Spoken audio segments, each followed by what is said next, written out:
یہ ہمارے ہاں ایک مسئلہ ہے، میں تھوڑا سا ضمنی چیز بیان کر دوں کہ ہم کہہ دیتے ہیں کہ یہ برنی مارک کی ہماری وہ جو ہے روح تعلال کمیٹی، وہ بھائی علماء کی کمیٹی ہے. ان کو پتہ ہے کہ اگر ہم نے خدا نہ خاصہ یہ کیا اور پھر مفتیان بیٹھے ہیں، اس میں علماء بیٹھے ہیں، یہ تو دوسرے دن کا چاند لگ رہا ہے پہلے دن دیکھ کے. یہ بھی اگر قیامت کی نشانیوں میں سے ایک نشانی ہے کہ حضور صلی اللہ علیہ وسلم نے فرمایا کہ قیامت کی نشانی میں سے ایک نشانی ہے کہ لوگ بحث کریں گے یہ پہلے دن کا چاند نہیں دوسرے دن کا چاند ہے. الحمدللہ رب العالمین، الصلاۃ والسلام علی رسول الکریم، اما بعد، اعوذ باللہ من الشیطان الرجیم، بسم اللہ الرحمن الرحیم. ایک اور حدیث قدسی ہے جی، اور یہ ہے کہ on authority of عقبہ ابن عامر رضی اللہ تعالیٰ عنہ who said، حضرت عقبہ ابن عامر سے روایت ہے کہ انہوں نے فرمایا کہ I heard messenger of Allah said، میں نے نبی کریم صلی اللہ علیہ وسلم کو کہتے ہوئے سنا، Your Lord delights at a shepherd who on a peak of a mountain crag gives a call of prayer and praise. Then Allah glorified and exalted be He, say, look at this servant of mine. He gives the call of prayer and performs the prayer.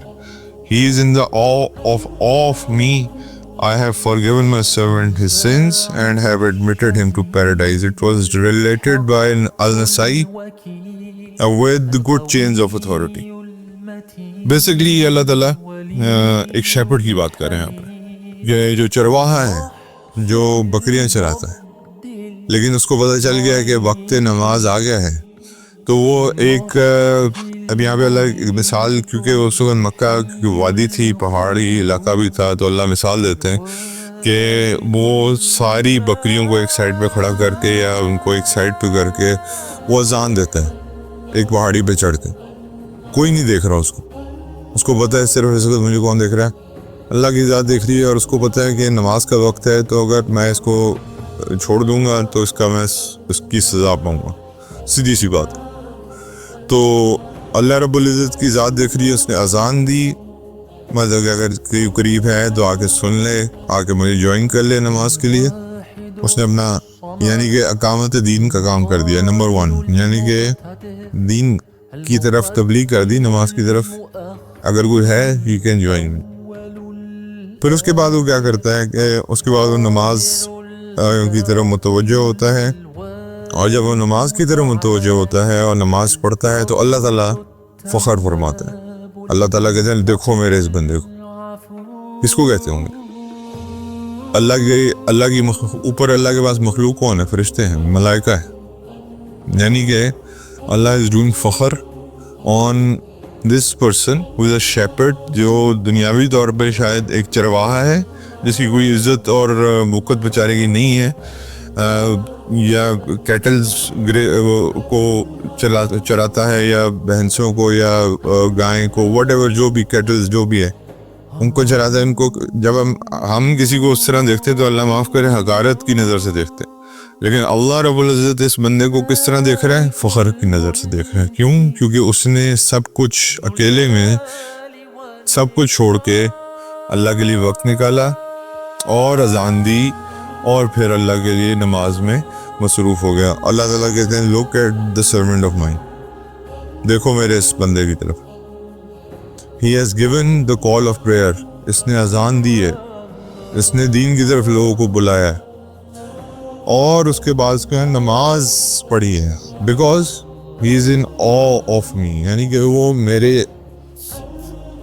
اس میں گما ہوا ہے، یعنی کہ وہ میرے جو بڑائی ہے، کبریائی ہے، اس میں وہ گم ہو چکا ہوا ہے، اس کو یہ خوف ہے میرا. تو وہ بیسکلی اس وجہ سے یہ سارا عمل کر رہا ہے. اگر اس کو خوف نہ ہوتا، اس کو اللہ تعالیٰ سے اس چیز کا خوف نہ ہوتا کہ اللہ مجھ سے پوچھیں گے، پابند نہ ہوتا، تو وہ اللہ تعالیٰ کے لیے کبھی ایسا کچھ نہ کرتا. تو بیسکلی اللہ تعالیٰ کہتے ہیں کہ یہ میری او کی وجہ سے، یعنی کہ میرے سارا کچھ میری وجہ سے، جو میری ایک ذات ہے جو کبریائی ہے جس کے اندر، اس کی وجہ سے یہ کام کر رہا ہے. I have forgiven my servant، اللہ تعالیٰ کہتے ہیں میں نے اس کو معاف کر دیا، اس کی جتنے گناہ سب معاف فرما دی. اور اس کے بعد and have admitted him to paradise، اور میں نے اس کو جنت میں داخل کر دیا. اب کہنے کو کون ہے وہ؟ شیپرڈ. مجھے عبداللہ ابن مسعود یاد آتے ہیں رضی اللہ تعالیٰ عنہ. عبداللہ ابن مسعود رضی اللہ تعالیٰ عنہ پہننے کے لیے کپڑے نہیں, مطلب ٹانگیں ان کی جو تھی نا, لوگ معاذ اللہ معصومہ معاذ اللہ یہ ابو جہل خبیث جو تھا یہ ان کو ابن غنم کے نام سے معاذ اللہ پکارا کرتا تھا, اور چرواہے بکریاں چرانے والے اس طرح حقارت سے نہیں ایسے پکارتے. اور ان کی ٹانگیں اتنی پتلی تھیں کہ جیسے مطلب کہ بکس میں آتا ہے جیسے سٹکس ہوتی. لیکن عبداللہ ابن مسعود واز اے شیپرڈ بیسیکلی. اور اللہ نے کیا عزت دی ہے, آج آپ کتنی روایات پڑھتے ہیں ان کی. امام الفقہ ہیں, فقہ سارا حضرت عبداللہ بن مسعود سے آ رہا ہے. اللہ کے نزدیک ان کی کیا حیثیت ہے, اور میرے اور آپ کے نزدیک ہم تو چلو وہ صحابی ہم اس لیے ہم ان کی عزت کرتے ہی کرتے ہیں, لیکن اس وقت کے لوگ ان کے مذاق اڑاتے تھے. ایک دفعہ عمر بن ہشام یعنی کہ ابو جہل آیا اور اس نے حضرت عبداللہ بن مسعود کو دھکا مارا اور حضرت عبداللہ بن مسعود دور جا کے گرے. کس کی خاطر یہ سب کچھ برداشت کر رہے ہیں؟ اللہ کی خاطر. پیچھے سے عمر بن خطاب آ رہے تھے, وہ بھی مسلمان نہیں تھے. انہوں نے ہاتھ پکڑ کے عبداللہ بن مسعود کو اٹھایا. اس دن عبداللہ بن مسعود نے کہا مجھے اب یقین ہے کہ میں آپ کے بارے میں جو نبی کریم صلی اللہ علیہ وسلم دعا کرتے ہیں وہ قبول ہوگی. عمر بن خطاب کہتے ہیں کہ کیا مطلب, میرے بارے میں حضور صلی اللہ علیہ وسلم کی دعا کرتے ہیں, جو محمد صلی اللہ علیہ وسلم کی دعا کرتے ہیں. تو انہوں نے کہا کہ انہوں نے یہ دعا کی کہ دونوں عمر میں سے کوئی ایک عمر سے اسلام کو تقویت بخش. تو اس چیز نے بھی حضرت عمر کو سٹرائک کیا تھا کہ وائی می. تو اب یہاں سے بھی حضرت عبداللہ بن مسعود کہتے ہیں کہ مجھے تو کنفرم ہو گیا تھا اس واقعے کے بعد کہ ایک بندہ میرے ساتھ حقارت امیز رویہ رکھ رہا ہے, اور ایک انسان عمر بن خطاب رضی اللہ تعالیٰ عنہ جو ہیں وہ مجھے زمین سے اٹھا رہے ہیں. حالانکہ اس وقت وہ بھی بدترین دشمن تھے اسلام کے, لیکن کوئی خیر کسی میں ہوتی ہے تو اللہ اس کو ہدایت دیتے ہیں. تو عبداللہ بن مسعود رضی اللہ تعالیٰ عنہ کیونکہ شیپرڈ کی بات ہے تو میں اس لیے ان کا ذکر کر رہا ہوں کہ دنیاوی طور پہ ویئر نتھنگ.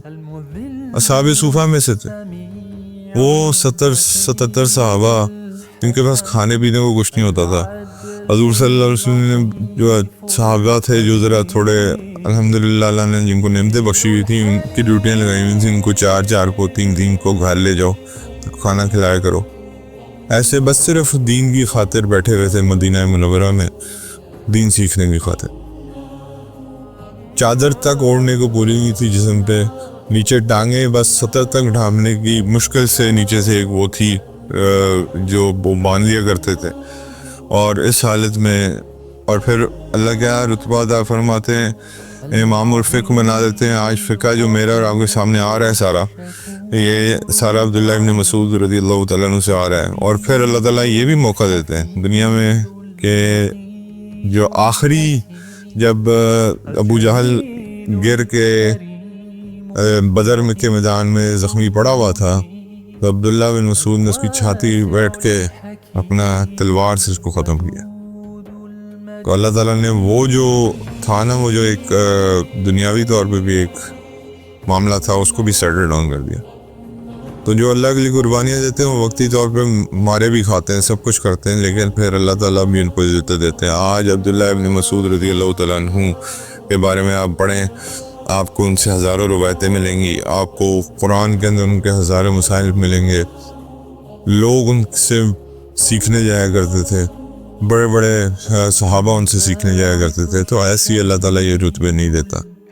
اس کے پیچھے اسی طرح یہ کوئی بھی عام شیپرڈ ہو, لیکن اگر وہ اللہ سے ڈرنے والا ہے تو اللہ کے نزدیک میں نے بہت ایسے لوگ دیکھے ہیں, کچھ پٹھان ڈرائیورز میں نے دیکھے ہیں, یقین مانے کہنے کو ڈرائیورز ہیں لیکن تقوی میں بہت اوپر ہیں ہم سے اور اللہ کے نزدیک ہیں. تو صرف ڈرائیورز ہی نہیں، گارڈز کی بات کر لیں آپ، یہ جو مطلب کہ ایسی جابس کریں جن کو جو بلو کالر جابز ہیں، بیسکلی جو جن کو ہم حقارت کی نظر سے دیکھتے ہیں، لیکن اللہ کے ہاں ان کا کیا رتبہ ہے وہ اللہ بہتر جانتا ہے۔ اللہ تعالیٰ ہمیں ہدایت نصیب فرمائے جی۔ حضرت ابن عباس رضی اللہ تعالیٰ عنہ سے مروی ہے کہ جناب رسول اللہ صلی اللہ علیہ وسلم نے ارشاد فرمایا، چاند دیکھ کر روزہ رکھو اور چاند دیکھ کر عید الفطر مناؤ۔ اگر تمہارے اور چاند کے درمیان بادل حائل ہو جائیں تو 30 کا عدد پورا کرو اور نیا مہینہ شروع نہ کرو، یعنی کہ اگر کلیئرٹی نہیں ہے تو 30 پورے کرو۔ یہ ہمارے ہاں ایک مسئلہ ہے، میں تھوڑا سا ضمنی کچھ چیز بیان کر دوں کہ ہم کہہ دیتے ہیں کہ یہ رننگ مار گئی ہماری وہ جو ہے روح تہلال کمیٹی، وہ بھائی علماء کی کمیٹی ہے، ان کو پتہ ہے کہ اگر ہم نے خدا نہ خواستہ یہ کیا اور پھر مفتیان بیٹھے ہیں، اس میں علماء بیٹھے ہیں، یہ تو دوسرے دن کا چاند لگ رہا ہے پہلے دن دیکھ کے۔ یہ بھی اگر قیامت کی نشانیوں میں سے ایک نشانی ہے کہ حضور صلی اللہ علیہ وسلم نے فرمایا کہ قیامت کی نشانی میں سے ایک نشانی ہے کہ لوگ بحث کریں گے یہ پہلے دن کا چاند نہیں دوسرے دن کا چاند ہے۔ یہاں تک ڈیٹیلز بتائی ہیں اللہ کے نبی نے، اور آج میں وہی کہتا ہوں نا، آج تو اسلام کو سمجھنا بہت آسان ہے۔ تو وہ لیکن وہ ان کو نہیں پتا کہ ہمارے اوپر پوری امت کا وہ آنا ہے، تو وہ اگر ان کو چیز کو کلیئر نہیں ہے تو وہ کسی وجہ سے نہیں ہے۔ اب میرا اور آپ کا علم ناقص ہے، ان کا نہیں ہے۔ حضرت ابن عباس رضی اللہ تعالیٰ عنہ سے مروی ہے کہ نبی کریم صلی اللہ علیہ وسلم نے ارشاد فرمایا، جس شخص کا حج کا ارادہ ہو اس سے ارادہ جلد پورا کر لینا چاہیے۔ اللہ تعالیٰ ہمیں یہ فرض ادا کرنے کی توفیق عطا فرمائے جلد از جلد۔ حضرت ابن عباس رضی اللہ تعالیٰ عنہ سے مروی ہے کہ جناب رسول اللہ صلی اللہ علیہ وسلم نے ارشاد فرمایا، اگر میں آئندہ سال تک زندہ رہا تو 10ویں محرم کے ساتھ 9ویں محرم کا روزہ بھی رکھوں گا۔ آپ کو میں نے اس کی ڈیٹیل بتائی ہوئی ہے کہ جیوز 10ویں محرم کا روزہ بھی جیوز بھی رکھتے ہیں، تو حضور نے کہا تھا ان سے ڈیفرینشیٹ کرنے کے لیے ہم ایک روزہ ساتھ میں لیں گے، یا 9 کا رکھ لیں گے یا 11 کا رکھ لیں گے، لیکن اللہ کے نبی اگلے سال تک حیات نہیں رہے، تو لیکن یہ ایک سبق ہے کہ اگر کوشش کر لینی چاہیے کہ دو دن کے رکھ لیں۔ حضرت ابن عباس رضی اللہ تعالیٰ عنہ سے مروی ہے کہ نبی کریم صلی اللہ علیہ وسلم کے لیے کشمش کا پانی میں بھگوئی جاتی تھی، نبی صلی اللہ علیہ وسلم اسے آج کل اور پرسوں کی شام تک نوش فرماتے تھے، اس کے بعد کسی دوسرے کو بلا دیتے تھے یا پھر بہانے کا حکم دے دیتے تھے۔ اب اس میں کوئی شفا کا پہلو ضرور شامل ہوگا جو حضور یہ کیا کرتے تھے۔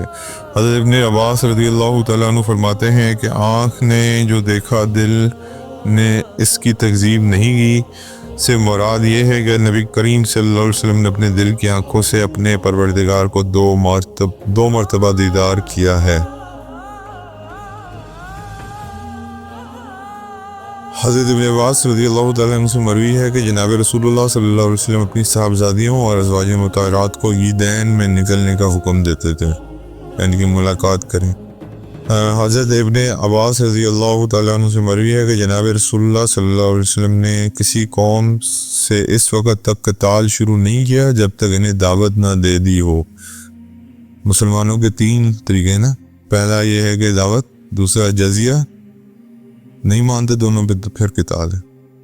حضرت ابن عباس رضی اللہ تعالیٰ عنہ سے مروی ہے کہ بعض اوقات نبی صلی اللہ علیہ وسلم اس تسلسل کے ساتھ روزے رکھتے تھے کہ ہم لوگ کہتے تھے کہ آپ نبی کریم صلی اللہ علیہ وسلم روزہ نہیں چھوڑیں، اور بعض اوقات اس تسلسل سے افطار فرماتے تھے، یعنی کہ روزہ نہیں رکھتے تھے، کہ ہم کہتے تھے کہ آپ نبی کریم صلی اللہ علیہ وسلم کوئی روزہ نہیں رکھیں گے، تو دونوں چیزیں تھیں۔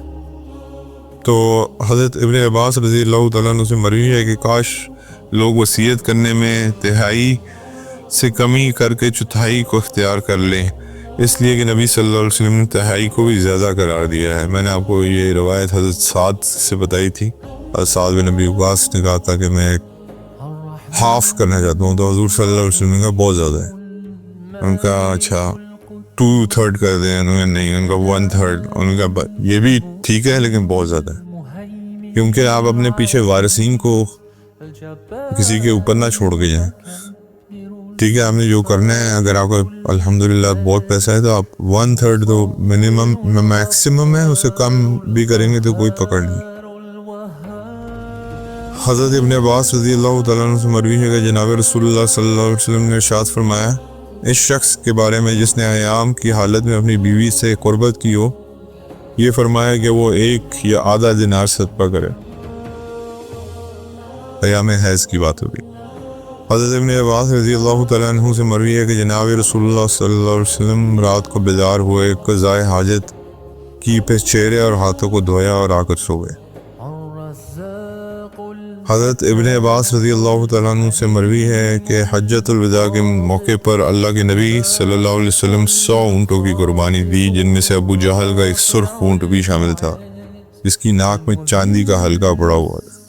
حضرت ابن عباس رضی اللہ تعالیٰ عنہ سے مروی ہے کہ نبی کریم صلی اللہ علیہ وسلم جب سجدہ کرتے تو آپ صلی اللہ علیہ وسلم کے مبارک بغلوں کی سفیدی دکھائی دیتی تھی، یعنی ہاتھ اتنے جدا ہوتے تھے۔ اب اس میں تھوڑا سا مسئلہ یہ کہ اگر آپ جماعت سے نماز پڑھے تو اتنا ہاتھ جدا نہیں کریں گے آپ، اس کی ریزن یہ ہے کہ لوگ انکمفرٹیبل ہوتے ہیں۔ اگر آپ اکیلے پڑھیں تو میکسیمم جتنا آپ اکیلے کھول سکتے ہیں ہاتھوں کھولیں۔ حضرت ابن عباس رضی اللہ تعالیٰ عنہ سے مروی ہے کہ نبی کریم صلی اللہ علیہ وسلم کے لیے جمعرات سے پہلے والی رات کو نیند بنائی جاتی تھی۔ حضرت ابن عباس رضی اللہ تعالیٰ عنہ سے مروی ہے کہ نبی کریم صلی اللہ علیہ وسلم کے لیے جمعرات سے پہلے والی رات، یعنی کہ بدھ اور جمعرات کی رات۔ حضرت ابن عباس رضی اللہ تعالیٰ عنہ سے مروی ہے کہ نبی کریم صلی اللہ علیہ وسلم کے لیے جمعرات سے پہلے والی رات کو نبیذ بنائی جاتی تھی۔ نبی صلی اللہ علیہ وسلم سے جمعرات کے دن، جمعے کے دن اور ہفتے کے شام تک نوش فرماتے تھے۔ اس کے بعد اگر عصر تک کچھ بچ جاتی تو کسی دوسرے کو پلا دیتے تھے یا پھر بہا دیا کرتے تھے۔ حضرت ابن عباس رضی اللہ تعالیٰ عنہ فرماتے ہیں کہ سفر میں جو شخص روزہ رکھے یا جو شخص روزہ نہ رکھے، کسی میں کیڑے مت نکالو، کیونکہ نبی کریم صلی اللہ علیہ وسلم نے سفر میں روزہ رکھا بھی ہے اور چھڑا بھی۔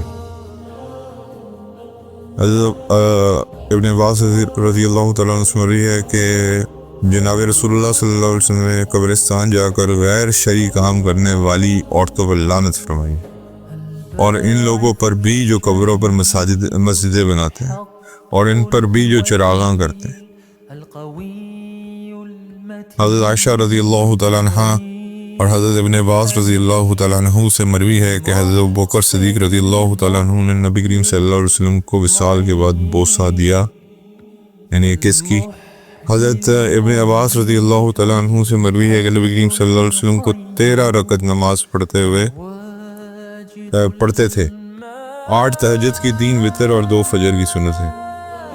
حضرت ابن عباس رضی اللہ تعالیٰ عنہ سے مروی ہے کہ نبی کریم صلی اللہ علیہ وسلم نے تکلیف آنے پر یہ فرماتے تھے کہ اس اللہ کے علاوہ کوئی معبود نہیں جو بڑا عظیم ہے اور بردبار ہے، اس اللہ کے علاوہ کوئی معبود نہیں جو عرش عظیم کا مالک ہے، اس اللہ کے علاوہ کوئی معبود نہیں جو زمین اور آسمان کا عرش کریم کا رب ہے۔ حضرت ابن عباس رضی اللہ تعالیٰ عنہ سے مروی ہے کہ ایک مرتبہ نبی صلی اللہ علیہ وسلم نے فرمایا، گویا وہ شخص میں اپنے سامنے دیکھ رہا ہوں جو انتہائی کالا سیاہ اور کشادہ ٹانگوں والا ہوگا اور خانہ کعبہ کی ایک ایک پتھر کو کھیڑ ڈالے گا۔ یہ بالکل آخری لمحے کی بات ہے دنیا کے۔ حضرت ابن عباس رضی اللہ تعالیٰ عنہ سے مروی ہے کہ نبی کریم صلی اللہ علیہ وسلم نے فرمایا، جو شخص علم نجوم سیکھتا ہے وہ جادو کا ایک شعبہ سیکھتا ہے، جتنا علم نجوم میں آگے بڑھتا ہے اس قدر جادو میں بھی آگے نکلتا جائے گا۔ حضرت ابن عباس رضی اللہ تعالیٰ عنہ سے مروی ہے کہ ایک مرتبہ نبی کریم صلی اللہ علیہ وسلم نے آگ پر پکی ہوئی چیز کھائی، پھر تازہ وضو کیے بغیر نماز پڑھ لی۔ حضرت ابن عباس رضی اللہ تعالیٰ عنہ سے مروی ہے کہ نبی صلی اللہ علیہ وسلم جمعے کے دن فجر کی نماز میں سورہ سجدہ اور سورہ دوہر کی تلاوت فرماتے تھے، اور نماز جمعہ میں سورہ جمعہ اور سورہ منافقون کی تلاوت فرمایا کرتے۔ حضرت ابن عباس رضی اللہ تعالیٰ عنہ سے مروی ہے کہ جناب رسول اللہ صلی اللہ علیہ وسلم نے ارشاد فرمایا، فتح مکہ کے بعد ہجرت فرض نہیں رہی، البتہ جہاد اور نیت باقی ہے، اس لیے جب تم سے جہاد کے لیے نکلنے کو کہا جائے تو تم نکل پڑو۔ حضرت ابن عباس رضی اللہ تعالیٰ عنہ سے مروی ہے کہ ایک مرتبہ نبی صلی اللہ علیہ وسلم نے شانے کا گوشت تناول فرمایا، پھر تازہ وضو کیے بغیر سابقہ وضو سے ہی نماز پڑھ لی۔ حضرت ابن عباس رضی اللہ تعالیٰ عنہ سے مروی ہے کہ جناب رسول اللہ صلی اللہ علیہ وسلم نے ارشاد فرمایا، بعد صبا یہ وہ ہوا ہے جو باب کعبہ کی طرف سے آتی ہے، اس کے ذریعے میری مدد کی گئی ہے، اور قوم عاد کو پچھم سے چلنے والی ہوا سے تباہ کیا گیا تھا۔ حضرت ابن عباس رضی اللہ تعالیٰ عنہ سے مروی ہے کہ میرے علم میں نہیں ہے کہ نبی صلی اللہ علیہ وسلم نے کسی ایسے دن کا روزہ رکھا ہو جس کی فضیلت دیگر ایام میں تلاش کی ہو سوائے یوم عاشوراء کے اور اس ماہ مقدس رمضان کے۔ یوم عاشوراء کا روزہ فرض تھا جب تک رمضان کے روزے فرض نہیں ہوئے تھے، پھر رمضان کے روزے فرض ہو گئے تو یوم عاشوراء کا روزہ نفلی بن گیا، لیکن اس کا روزہ حضور نے ہمیشہ اس کو بہت اہمیت۔ حضرت ابن عباس رضی اللہ تعالیٰ عنہ سے مروی ہے کہ نبی صلی اللہ علیہ وسلم نے حالت احرام میں حضرت میمونہ رضی اللہ تعالیٰ عنہ سے نکاح فرمایا۔ آج کوئی احرام میں نکاح فرم کر لے اس کو لوگ پتہ نہیں کیا کیا بولیں گے، کوئی یہ نہیں پتہ بے عقل لوگوں کے اللہ کے نبی کی سنت ہے یہ۔ اللہ تعالیٰ ہمیں عمل کی توفیق عطا فرمائے۔